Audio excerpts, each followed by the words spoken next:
जय हिंद दोस्तों। आज हम लोग हेलो एल्केन और हेलो एल्केन्स में अल्कोहल से कैसे हेलो एल्केन बनता है इसकी चर्चा करेंगे। इससे पहले अगर आप चैनल पर नए हैं तो चैनल को सब्सक्राइब करिए और बेल आइकन को प्रेस करिए।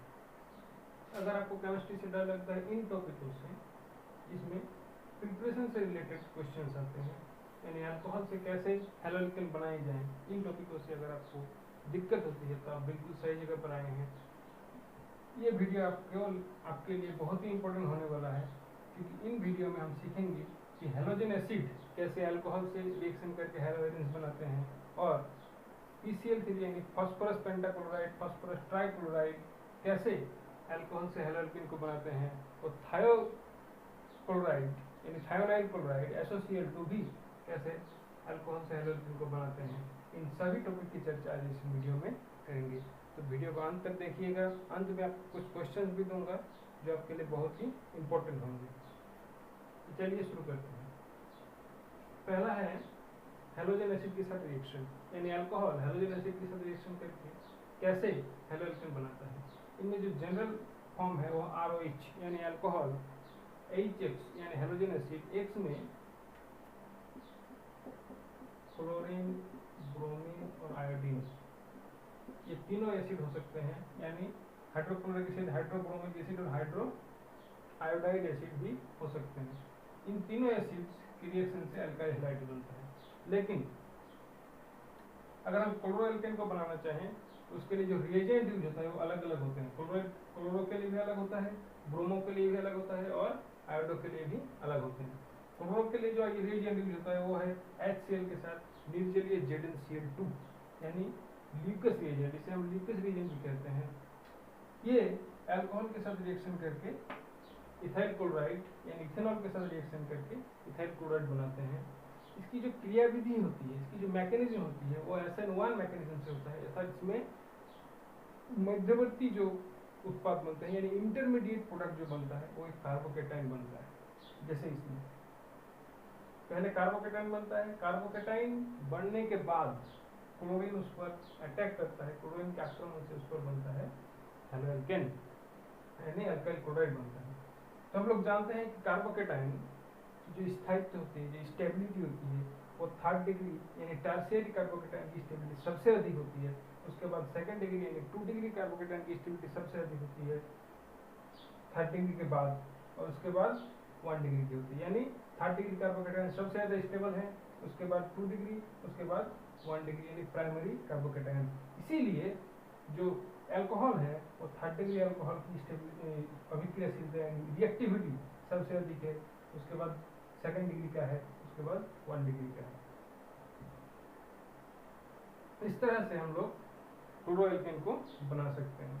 उसके बाद जो ब्रोमो एल्केन है, ब्रोमो एल्केन को बनाने के लिए जो रिएजेंट यूज होता है वो NaBr यानी सोडियम ब्रोमाइड और पोटेशियम ब्रोमाइड के साथ कॉन्सेंट्रेटेड H2SO4। पहले NaBr और कॉन्सेंट्रेटेड H2SO4 गुलो करके Na2SO4 बनाते हैं और जिससे HBr बनता है। ये HBr अल्कोहल के साथ रिएक्शन करके इथाइल ब्रोमाइड बनाते हैं। ये इथाइल ब्रोमाइड जो है ब्रोमीन का एक महत्वपूर्ण प्रोडक्ट है, यानी अल्काइल ब्रोमाइड बनता है। उसी तरह आयोडो एल्केन बनाने के लिए Ki के साथ यानी पोटेशियम आयोडाइड के साथ फास्फोरस एसिड का यूज किया जाता है H3PO4।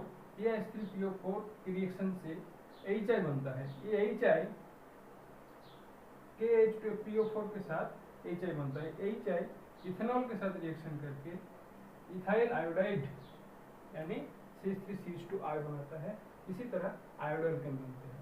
अर्थात क्लोरो एल्केन, ब्रोमो एल्केन और आयोडो एल्केन के जो निर्माण की विधि है उसमें रिएजेंट अलग अलग यूज होते हैं, लेकिन रिएक्शन का जो प्रोसेस है वो जनरल प्रोसेस है।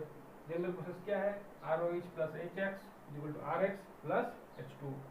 इन सभी रिएक्शंस में अल्कोहल की जो क्रियाशीलता है, अल्कोहल की जो रिएक्टिविटी है वो टर्शियरी अल्कोहल का सबसे अधिक है। उसके बाद 2nd डिग्री अल्कोहल यानी द्वितीयक अल्कोहल की रिएक्टिविटी सबसे द्वितीय नंबर पर है, और तृतीय नंबर पर है यानी प्राइमरी अल्कोहल की रिएक्टिविटी सबसे कम है। अगर हम एसिड की क्रियाशीलता की बात करें तो एसिड में HI की रिएक्टिविटी सबसे ज़्यादा है, HI सबसे ज़्यादा रिएक्टिव है, उसके बाद है HBr और अंत में है HCl, क्योंकि इसमें जो न्यूक्लियोफिलिसिटी है यानी इलेक्ट्रॉन पेयर को दान करने की क्षमता जो I नेगेटिव में है वो सबसे अधिक है, उसके बाद Br नेगेटिव का है, उसके बाद Cl नेगेटिव का। इसीलिए HI की रिएक्टिविटी सबसे अधिक है, HBr की उससे कम और HCl का उससे भी कम होता है। अब हम लोग देखेंगे कैसे फास्फोरस के क्लोराइड्स अल्कोहल के साथ रिएक्शन करके हैलोअल्केन बनाते हैं, और उसके बाद थायोनाइल क्लोराइड्स कैसे यानी अल्कोहल फास्फोरस हैलाइड जो है PCl3 PCl5 के साथ रिएक्शन करके भी क्लोरोएल्केन और ब्रोमोएल्केन और आयोडोएल्केन बना सकते हैं। जैसे इसमें अल्कोहल अगर फास्फोरस पेंटाक्लोराइड के साथ रिएक्शन करें तो RCl यानी क्लोरोएल्केन और उसके साथ HCl और POCl यानी फास्फोरस ऑक्सीक्लोराइड बनते हैं। जैसे इथाइल अल्कोहल से PCl3 रिएक्शन करके PCl5 रिएक्शन करके CH3CH2Cl यानी इथाइल क्लोराइड बनता है, उसके साथ ये बाय प्रोडक्ट्स बनते हैं। उसी तरह अल्कोहल PCl3 के साथ रिएक्शन करके RCl यानी एल्काइल हैलाइड बनते हैं और H3PO3 एक ऑर्थोफॉस्फोरिक एसिड बनता है। अगर ब्रोमाइड हम बनाना चाहें तो PBr3 और PI3 और आयोडाइड के लिए PI3 यूज करते हैं।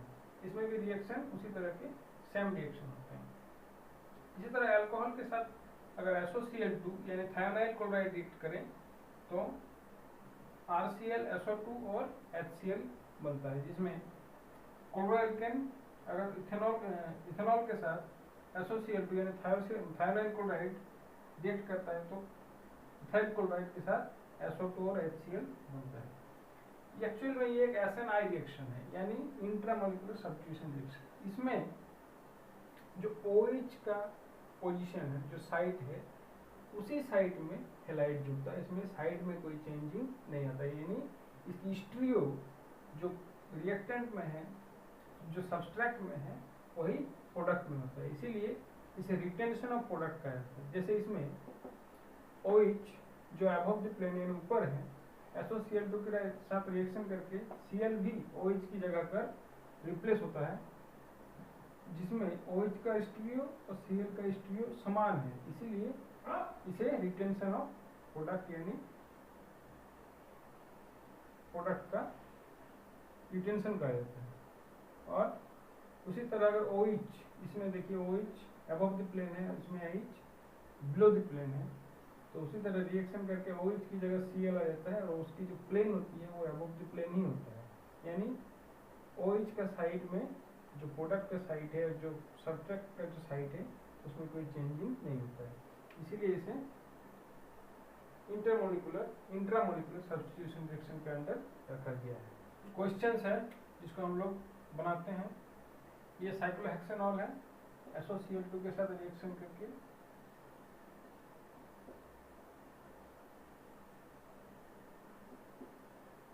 इस तरह के प्रोडक्ट बनेंगे। इसमें SOCl2 OH को रिप्लेस करके इसकी जगह पर Cl2 आ जाएगा, यानी प्रोडक्ट का रिटेंशन होगा, स्टीरियो में कोई चेंजिंग नहीं है।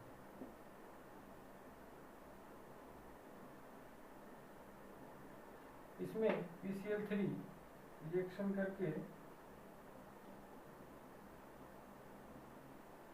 प्रोपेनॉल से प्रोपाइल क्लोराइड यानी क्लोरोप्रोपेन बनेगा, उसके साथ H3PO3।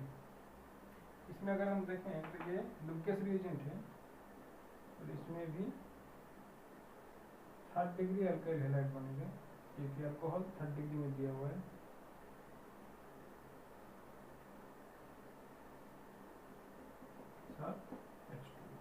इसमें अगर हम देखें तो PCl5 है, तो इसका प्रोडक्ट होगा CH3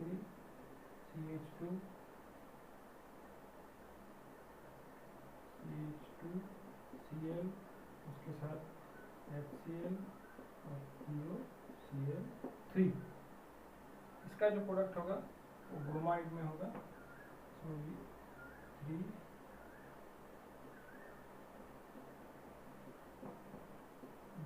के साथ H3PO3। इसमें जो प्रोडक्ट है वो HI है, HI के साथ रिएक्शन करेगा तो CH3 CH2 CH2I, इसके साथ H2O। इस तरह से अल्कोहल से हाइड्रोअल्केन हम लोग बना सकते हैं इन प्रोसेस। इन क्वेश्चंस को आप लोग प्रैक्टिस करिए, वीडियो को लाइक करिए, शेयर करिए। Thanks for watching.